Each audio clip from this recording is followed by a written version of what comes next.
नमस्कार दोस्तों, स्वागत है आपका केमिस्ट्री अड्डा में। आई होप आप सब अच्छे से रह रहे होंगे। आज हम लोग टॉलेंस रिएजेंट टेस्ट के बारे में पढ़ेंगे। प्रीवियस लेक्चर में हम लोगों ने आइडोफॉर्म टेस्ट के बारे में सारे कंसेप्ट को समझ लिया था। आज हम लोग टॉलेंस रिएजेंट क्या होता है, किस तरह से बनाया जाता है और यह किस तरह का टेस्ट देता है, किस तरह से अल्डिहाइड और कीटोन को डिस्टिंग्विश कर सकते हैं टॉलेंस टेस्ट के द्वारा, उस चीज़ को सीखेंगे। क्या मैकेनिज्म होता है, किस तरह के कंपाउंड टॉलेंस टेस्ट को देते हैं और किस तरह के कंपाउंड नहीं देते हैं, इन सारी चीज़ों को हम लोग सीखेंगे। साथ ही साथ कुछ एक्सेप्शंस भी हम लोग सीखेंगे जो कि एग्ज़ाम पॉइंट ऑफ व्यू से बहुत ही ज़्यादा ज़रूरी हो जाता है। तो दोस्तों, टॉलेंस रिएजेंट टेस्ट को पढ़ने से पहले हम लोग समझ लेते हैं कि ऑक्सीडाइजिंग एजेंट क्या होता है और कितने तरह के होते हैं। तो हमारे पास दो तरह के ऑक्सीडाइजिंग एजेंट हैं, स्ट्रॉन्ग ऑक्सीडाइजिंग एजेंट और mild oxidising agent. Strong oxidising agent में आप K2Cr2O7 ले सकते हैं, KMnO4 भी ले सकते हैं और इनका रिएक्शन एसिडिक और बेसिक मीडियम में भी आप करवा सकते हैं। तो स्ट्रॉन्ग ऑक्सीडाइजिंग एजेंट अल्डिहाइड को भी और कीटोन दोनों को भी ये करस्पॉन्डिंग एसिड में कन्वर्ट कर देते हैं। आप आगे देखेंगे कि अल्डिहाइड को ऑक्सीडाइज करना काफ़ी आसान काम है इन कंपेरिजन टू कीटोन। ऐसा क्यों है उस चीज़ को मैं आगे बताऊंगा। लेकिन अगर माइल्ड ऑक्सीडाइजिंग एजेंट का आप इस्तेमाल करेंगे, जैसे कि टॉलेंस रिएजेंट जिसके बारे में अभी हम लोग पढ़ने वाले हैं, आगे के लेक्चर में हम लोग फेलिंग सॉल्यूशन के बारे में पढ़ेंगे। तो फेलिंग सॉल्यूशन और टॉलेंस रिएजेंट ये दोनों ही माइल्ड ऑक्सीडाइजिंग एजेंट होते हैं और ये सिर्फ अल्डिहाइड को एसिड में कन्वर्ट कर पाते हैं, कीटोन को एसिड में कन्वर्ट नहीं कर पाते हैं। अब ऐसा क्यों है, इन चीज़ को भी हम लोग देखेंगे। तो बेसिकली आपको इन दोनों के बीच डिफरेंस तब पता चलेगा जब आप इनके स्ट्रक्चर को देखेंगे। जैसे कि हमारे पास ये एक अल्डिहाइड है और हमारे पास एक दूसरा हमारे पास यहाँ पे कीटोन है।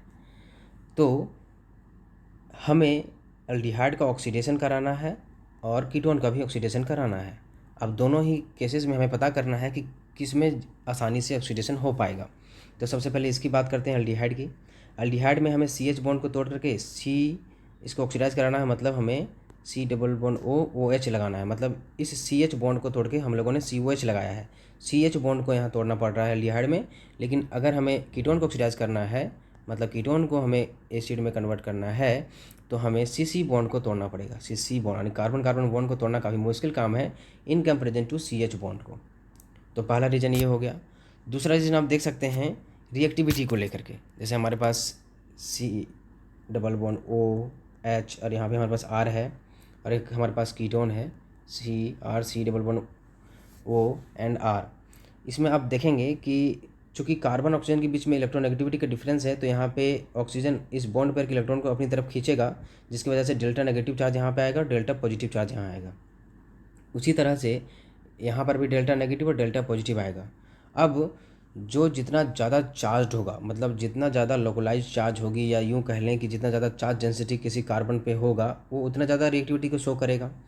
तो अगर इस एल्डिहाइड की बात करें तो इसके पास एक R ग्रुप लगा हुआ है। ये प्लस I इफेक्ट से इस कार्बन को अपना इलेक्ट्रॉन देगा, जिसकी वजह से इसके पास जो पॉजिटिव चार्ज डेंसिटी है वो थोड़ी कम हो जाएगी, क्योंकि यहाँ पे इलेक्ट्रॉन ये जो R ग्रुप है वो उसको दे रहा है। तो यहाँ पे थोड़ी सी इलेक्ट्रॉन डेंसिटी कम होगी। लेकिन कीटोन में बहुत ज़्यादा कम हो जाएगी, क्योंकि ये यहाँ पे दो दो हाथों से यहाँ पे दोनों अल्काइल ग्रुप अपना इलेक्ट्रॉन दे रहे हैं इस कार्बन को, जिसकी वजह से इसकी थोड़ी बहुत इलेक्ट्रॉन डेंसिटी यहाँ पे जो कमी थी वो भरपूर हो जाएगी। इस वजह से इसकी रिएक्टिविटी थोड़ी कम हो जाएगी। इसलिए कहा जाता है कि अल्डिहाइड की रिएक्टिविटी कीटोन से ज़्यादा होती है अगर हम किसी न्यूक्लियोफाइल का अटैक करवा रहे हैं। तो न्यूक्लियोफाइल अगर इस केस में बात करें तो अल्डिहाइड पर ज़्यादा जल्दी अटैक करना चाहेगा इन कंपेरिजन टू कीटोन पर भी करेगा, लेकिन रिएक्टिविटी की बात करेंगे तो अल्डिहाइड पे ज़्यादा अच्छे से रिएक्ट करेगा, क्योंकि यहाँ पे जो पॉजिटिव चार्ज की जो डेंसिटी है वो इन कंपेरिजन टू कीटोन काफ़ी ज़्यादा है। क्योंकि यहाँ पे इलेक्ट्रॉन देने वाला सिर्फ एक ही है, लेकिन यहाँ इलेक्ट्रॉन दो दो ग्रुप दे रहे हैं, जिसकी वजह से यहाँ इलेक्ट्रॉन की कमी जो थी वो भरपूर मिल जा रही है। तो यहाँ पे बहुत ही कम पॉजिटिव चार्ज डेंसिटी रहने से न्यूक्लियोफाइल अटैक नहीं कर पाएगा। यहाँ पॉजिटिव चार्ज डेंसिटी बरकरार रहेगी, थोड़ी सी घटेगी लेकिन बरकरार रहेगी, जिस वजह से न्यूक्लियोफाइल यहाँ आसानी से यहाँ अटैक कर पाएगा। इसलिए जो अल्डिहाइड की रिएक्टिविटी है वो कीटोन से ज़्यादा देखने को मिलती है। दैट्स वाई इनका जो ऑक्सीडेशन करना है काफ़ी आसान हो जाता है, लेकिन कीटोन का ऑक्सीडेशन करना काफ़ी मुश्किल काम है। अब हम लोग समझते हैं कि टॉलेंस रिएजेंट क्या होता है। तो दोस्तों, अब हम लोग समझते हैं कि टॉलेंस रिएजेंट क्या होता है और इसको किस तरह से बनाया जा सकता है। Tollens reagent ammoniacal silver nitrate solution को टॉलेंस रिएजेंट कहा जाता है। Ammoniacal silver nitrate solution is called Tollens reagent. तो हमारे पास अमोनिकल है, मतलब अमोनिया का इस्तेमाल किया गया होगा, सिल्वर नाइट्रेट का इस्तेमाल किया होगा, और हम लोगों ने सॉल्यूशन वाटर में बनाया है तो हमारे पास वाटर भी रहेगा। तो ये तीनों मिल करके हमें टॉलेंस रिएजेंट देंगे। क्या क्या रिएक्शन होती है? अमोनिया और वाटर मिल करके NH4OH बना लेंगे, अमोनियम हाइड्रोक्साइड बना लेंगे। ये अमोनियम हाइड्रोक्साइड इस AgNO3 से रिएक्ट करके एक कॉम्प्लेक्स बना लेगा, और वह कॉम्प्लेक्स कुछ इस तरह से होगा, AgNH3 का whole twice plus NO3 minus. ये हमारा एक कॉम्प्लेक्स कंपाउंड है, कलरलेस होता है, और इसे ही हम लोग टॉलेंस रीजेंट के नाम से जानते हैं। बनाने के लिए क्या करेंगे हम लोग? सबसे पहले एक बीकर लेंगे। इस बीकर में हम लोग सिल्वर नाइट्रेट का एक्वस सॉल्यूशन बना लेंगे पहले। उसके बाद स्टेप 2 में हम लोग इस सिल्वर नाइट्रेट के सॉल्यूशन से जैसे ही अमोनिया गैस प्रवाहित करेंगे तो ये हमें एक कॉम्प्लेक्स कंपाउंड मिल जाएगा। तो होता क्या है कि जब आप एक्वस सॉल्यूशन ऑफ AgNO3 लेंगे और उसमें कुछ बेस मिला देंगे और उसका अगर आप सॉल्यूशन तैयार कर लेते हैं तो हमें Ag2O का ब्राउन प्रिसिपिटेट आपको देखने को मिलेगा बर्तन के तली में।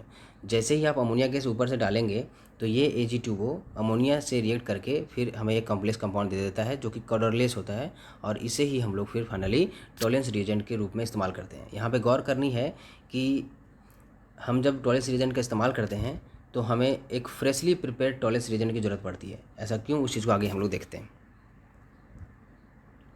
तो दोस्तों अभी हम लोगों ने देखा कि टॉलेंस रिएजेंट को हमें ताज़ा ताज़ा बनाना पड़ता है, फिर उसका इस्तेमाल हम लोग टेस्ट के लिए, डिस्टिंग्विशिव टेस्ट के लिए कर सकते हैं। तो ऐसा क्यों है?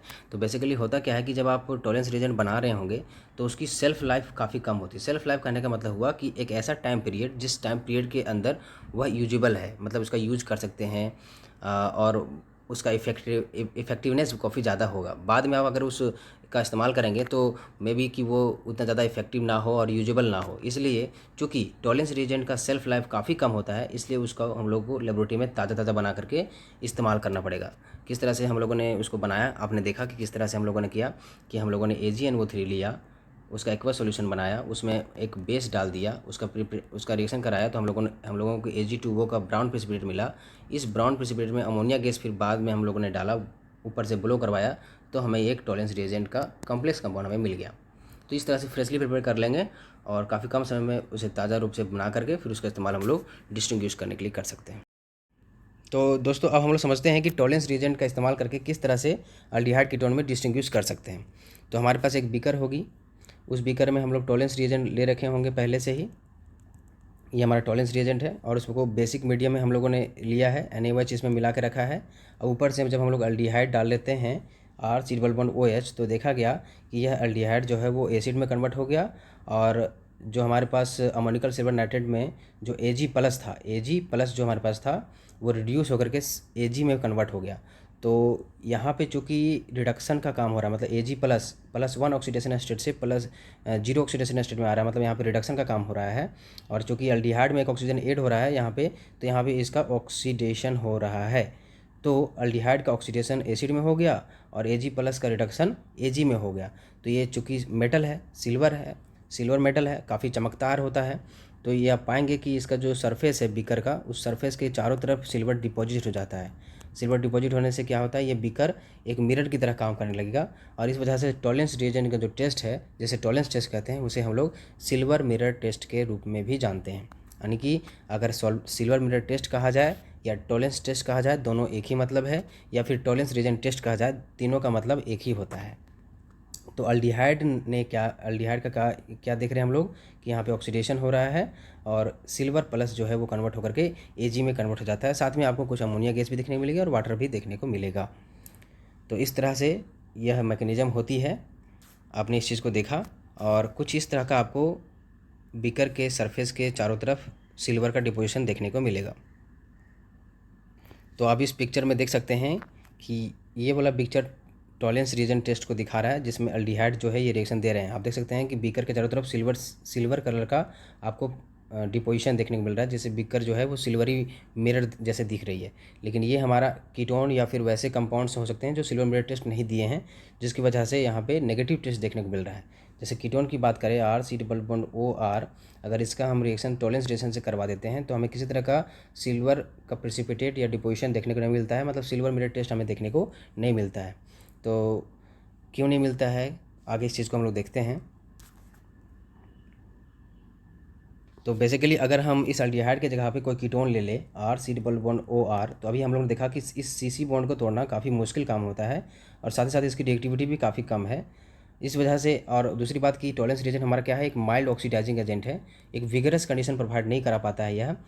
तो जिसकी वजह से क्या होता है, ये कीटोन्स जो हैं वो एसिड में ऑक्सीडाइज नहीं हो पाते हैं, काफ़ी मुश्किल काम होता है। हालांकि अगर हाई टेम्परेचर और दूसरी तरह के स्ट्रॉन्ग ऑक्सीडाइजिंग एजेंट दिए जाएँ तो कीटोन भी ऑक्सीडाइज हो जाते हैं हमारे करस्पॉन्डिंग एसिड में। तो कीटोन्स हमारे ये टेस्ट नहीं देते हैं, इस वजह से हम लोग टॉलेंस टेस्ट का इस्तेमाल करके एल्डिहाइड कीटोन में डिस्टिंग्विश कर सकते हैं। अब हम लोग समझते हैं कि क्या क्या एक्सेप्शंस हैं इस टेस्ट के। लेकिन उससे पहले अगर आपसे पूछा जाए कि एसीटोन और एसिटल्डिहाइड में आप किस तरह से डिस्टिंग्विश करेंगे, तो acetone CH3 C double bond O CH3, ये हमारा एक कीटोन है। मतलब टॉलेंस रिएजेंट से जब इसका रिएक्शन कराएंगे तो हमें किसी तरह का सिल्वर मिरर का फॉर्मेशन देखने को नहीं मिलेगा, मतलब ये टेस्ट नेगेटिव टेस्ट होगा, मतलब ये रिएक्शन नहीं देगा। लेकिन अगर एसिटल्डिहाइड की बात करें, मतलब CH3 C double bond O and H, ये एक एल्डिहाइड है और इसका जब रिएक्शन टॉलेंस रिएक्शन से कराएंगे तो हमें सिल्वर मिरर टेस्ट देखने को मिलेगा, अर्थात पॉजिटिव टेस्ट देगा। इस तरह से हम लोग डिस्टिंग्विश कर सकते हैं दोनों में। अब हमारे पास कुछ ऐसे कंपाउंड्स हैं जो कि एल्डिहाइड नहीं है लेकिन फिर भी वो हमें सिल्वर मिरर टेस्ट अर्थात टॉलेंस टेस्ट देते हैं। तो सबसे पहला हमारे पास है फॉर्मिक एसिड, दूसरा हमारे पास है अल्फ़ा हाइड्रोक्सी कीटोन्स या फिर अल्फ़ा हाइड्रोक्सी कार्बोनिल कंपाउंड्स। उसी तरह से तीसरा हमारे पास है फॉर्मेट एस्टर्स। उसी तरह से चौथे नंबर पर हमारे पास है टर्मिनल अल्काइंस, जो कि टॉलेंस रिएजेंट से रिएक्ट तो करते हैं लेकिन सिल्वर मिरर का फॉर्मेशन नहीं करते हैं। अब आइए हम लोग बारी बारी से इनके बारे में समझते हैं। तो दोस्तों अब हमें देखना है कि अल्फ़ा हाइड्रोक्सी कीटोन्स किस तरह से टॉलेंस टेस्ट देते हैं। तो कोई अल्फ़ा हाइड्रोक्सी कीटोन हम लोग बना लेते हैं।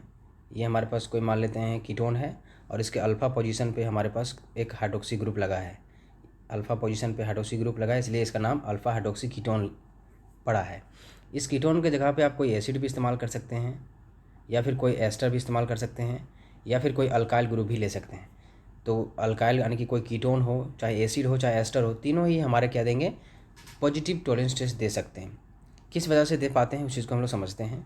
हम लोगों ने टाटोमेरिज्म का टर्म पढ़ा था कि अगर अल्फ़ा पोजीशन पर कोई एसिडिक हाइड्रोजन मौजूद हो, जैसे कि आप यहाँ पे देख सकते हैं कि एसिडिक हाइड्रोजन मौजूद है, तो वो टाटोमराइज कर करके वो इनॉल फॉर्म में एग्जिस्ट करता है। इनॉल फॉर्म एग्जिस्ट करने की वजह से आप देखेंगे कि अल्फ़ा हाइड्रोक्सी कीटोन्स में एल्डिहाइड का एक जनरेशन हो जाता है, एल्डिहाइडिक ग्रुप का जनरेशन हो जाता है और फर्दर वो एल्डिहाइड ग्रुप जिम्मेवार होता है टॉलेंस टेस्ट देने के लिए। जैसे कि आप देख सकते हैं इस एग्जाम्पल में कि हम लोगों ने एक अल्फ़ा हाइड्रोक्सी कीटोन लिया है और अल्फ़ा पोजीशन पर एक एसिडिक प्रोटॉन है जो कि एक बेस के द्वारा अबस्ट्रैक्ट कर लिया गया, या फिर नेगेटिव चार्ज यहाँ डेवलप करेगा, नेगेटिव चार्ज फिर यहाँ पे डिलोकलाइज होगा और इस तरह से टाटोमेरिक फॉर्म में, इनॉल फॉर्म में एग्जिस्ट करेगा। आप देख सकते हैं कि इनॉल फॉर्म में एग्जिस्ट कर रहा है, फिर से ये डबल बॉन्ड टूट करके और ये अब जो लोन पेयर प्रोटॉन है वो कार्बन को दे करके यहाँ पे एल्डिहाइडिक ग्रुप में कन्वर्ट हो जाएगा और यह जो है बॉन्ड टूट करके ये हाइड्रोजन को अबस्ट्रैक्ट कर लेगा और यहाँ पे एक एल्डिहाइडिक ग्रुप का जनरेशन आपको देखने को मिल रहा है, जो कि टाटोमेरिक फॉर्म में एग्जिस्ट कर रहे हैं एक दूसरे से, एक डायनेमिक इक्विलिब्रियम में एग्जिस्ट कर रहे हैं। और इस वजह से क्या होता है कि अल्फ़ा हाइड्रोक्सी कीटोन्स हमारे जो होते हैं वो पॉजिटिव टॉलेंस टेस्ट दे रहे हैं। मतलब अगर यहाँ चूँकि एल्डिहाइडिक ग्रुप आ गया, अब हम इसका टॉलेंस के साथ टेस्ट कराएंगे तो ये एल्डिहाइडिक ग्रुप फिर एसिड में कन्वर्ट हो सकता है और सिल्वर मिरर दे सकता है। इस वजह से हमारे अल्फ़ा हाइड्रोक्सी कीटोन्स जो होते हैं वह पॉजिटिव टॉलेंस टेस्ट देते हैं। हालांकि आप कहेंगे कि सर एसिडिक प्रोटॉन हमारे पास OH वाला भी है, लेकिन आपको यहाँ देखना है कि इस पूरे कंपाउंड में सबसे ज़्यादा एसिडिक प्रोटॉन कहाँ पे है। तो आप देख सकते हैं कि यहाँ पे यह वाला जो प्रोटॉन है, यह जो प्रोटॉन है वो काफ़ी ज़्यादा एसिडिक है, क्योंकि यहाँ पे एक इलेक्ट्रॉन बिट ग्रुप इधर लगा हुआ है और इधर माइनस आई जो ग्रुप लगी है ऑक्सीजन, वो भी इलेक्ट्रॉन को खींच रही है। लेकिन यहाँ वाला प्रोटॉन के साथ में सिर्फ ऑक्सीजन ही इसे खींच रहा है, C डबल बॉन्ड वो इसे नहीं खींच रहा है। इसलिए क्या है कि ये प्रोटॉन हमारा अब्स्ट्रैक्ट नहीं हो पाएगा, क्योंकि वो ज़्यादा लेस एसिडिक है। लेस एसिडिक होने की वजह से ये प्रोटॉन अब्स्ट्रैक्ट नहीं होगा, इस तरह का रिएक्शन नहीं देखने को मिलेगा। आपको इस तरह का रिएक्शन देखने को मिलता है कि ये वाला प्रोटॉन अब्स्ट्रैक्ट होगा, सबसे पहले प्रोटॉन अब्स्ट्रैक्ट होगा तो नेगेटिव चार्ज आएगा, ये नेगेटिव चार्ज यहाँ डिलोकलाइज होगा, टाटोमेरिज्म के फॉर्म में एग्जिस्ट करेगा और यहाँ पर फिर ये जो ऑक्सीजन का लोन पेयर है वो फिर इस कार्बन को मिलेगा और ये कार्बन कार्बन डबल बॉन्ड टूट करके फिर इस तरह का कंपाउंड हमें मिल जाएगा। तो बेसिकली आपने देखा कि एल्डिहाइडिक फॉर्म का जनरेशन हो रहा है टाटोमेरिज्म के द्वारा और इस वजह से वहाँ पे पॉजिटिव टॉलेंस टेस्ट देखने को मिल रहा है। अब नेक्स्ट हमारे पास है फॉर्मिक एसिड, उस चीज़ को देखते हैं हम लोग। नेक्स्ट एक्सेप्शन हमारे पास है फॉर्मिक एसिड। फॉर्मिक एसिड भी टॉलेंस टेस्ट देता है। HC double bond O and OH का रिएक्शन जब आप टॉलेंस टेस्ट से कराएंगे तो यहाँ से CO2 निकल जाएगा और साथ ही में आपको सिल्वर मिरर भी देखने को मिलेगा। तो जिसकी वजह से क्या होगा कि यह ऑक्सीडाइज होकर के CO2 में कन्वर्ट हो गया और सिल्वर जो Ag+ में था वो एक इलेक्ट्रॉन ले करके वो Ag में कन्वर्ट हो गया और इस तरह से फॉर्मिक एसिड भी हमें पॉजिटिव सिल्वर मिरर टेस्ट देता है। तीसरा जो एक्सेप्शन है हमारे पास वह है टर्मिनल अल्काइंस का। अगर कोई भी अल्काइन ले लें तो ये हमारा टर्मिनल अल्काइन कहलाएगा। यह अल्काइन हमारा टर्मिनल अल्काइन नहीं कहलाएगा क्योंकि यह लास्ट में नहीं है। सबसे लास्ट वाले कार्बन पे अगर ट्रिपल बॉन्ड हो तो हमारा टर्मिनल अल्काइन कहलाएगा। ये हमारा टर्मिनल अल्काइन है। जब इसका रिएक्शन टॉलेंस रिएक्शन से कराएंगे तो वहाँ पे Ag+ है और हम सभी जानते हैं कि जो लास्ट वाला कार्बन पे जो हाइड्रोजन है वो काफ़ी ज़्यादा एसिडिक होता है क्योंकि यह sp हाइब्रिडाइज्ड है और sp हाइब्रिडाइजेशन से क्या होता है यहाँ पे परसेंटेज s कैरेक्टर काफ़ी ज़्यादा होने से क्या होगा कि इसकी इलेक्ट्रोनेगेटिविटी ट्रिपल बॉन्ड की काफ़ी बढ़ जाएगी और इलेक्ट्रॉन पेयर को अपनी तरफ खींच लेगा, जिसकी वजह से ये जो प्रोटॉन है वो काफ़ी ज़्यादा एसिडिक हो जाएगा और एसिडिक होने की वजह से क्या होगा कि यहाँ पे सिल्वर आसानी से इसको अटैक कर पाएगा। तो इस तरह से हमारे पास कुछ Ag+ और यहाँ नेगेटिव और यहाँ पॉजिटिव चार्ज का डेवलपमेंट होगा। ये एक प्रेसिपिटेट बना लेगा और यह वाइट कलर का प्रेसिपिटेट होता है। तो कोई भी आप टर्मिनल अल्काइन ले ले, चूँकि टर्मिनल अल्काइन का जो प्रोटॉन होता है काफ़ी ज़्यादा एसिडिक होता है, तो इस वजह से क्या होगा कि वहाँ पे आपको वाइट प्रेसिपिटेट का फॉर्मेशन देखने को मिलेगा। हालांकि यह एक आपको सिल्वर मिरर टेस्ट नहीं दे पाएगा क्योंकि यहाँ पे सिल्वर मिरर का फॉर्मेशन हो ही नहीं रहा है। यह Ag जो है वो इस टर्मिनल अल्काइन से जुड़ जा रहा है, जिस वजह से क्या हो रहा है वाइट कलर का आपको प्रेसिपिटेट देखने को मिलेगा। किसी तरह का सिल्वर मिरर टेस्ट आपको देखने को नहीं मिलेगा। तो इस प्रकार से दोस्तों हम लोगों ने टॉलेंस रीजन क्या होता है, किस तरह से इसको बनाते हैं, क्यों इसको ताज़ा बनाना पड़ता है, क्यों ये अल्डिहाइड को ऑक्सीडाइज कर पाते हैं, कीटोन को क्यों नहीं कर पाते हैं, क्या क्या चीज़ें बनती हैं, क्या क्या इसके अदर नाम भी है, क्या क्या इसके एक्सेप्शंस हैं, सारी चीज़ों को हम लोगों ने समझ लिया है। आई होप आपको सारी चीज़ें समझ में आ गई हों। अगर किसी तरह का डाउट हो तो आप मुझे कमेंट सेक्शन में पूछ सकते हैं। Thanks for watching my videos. Thank you.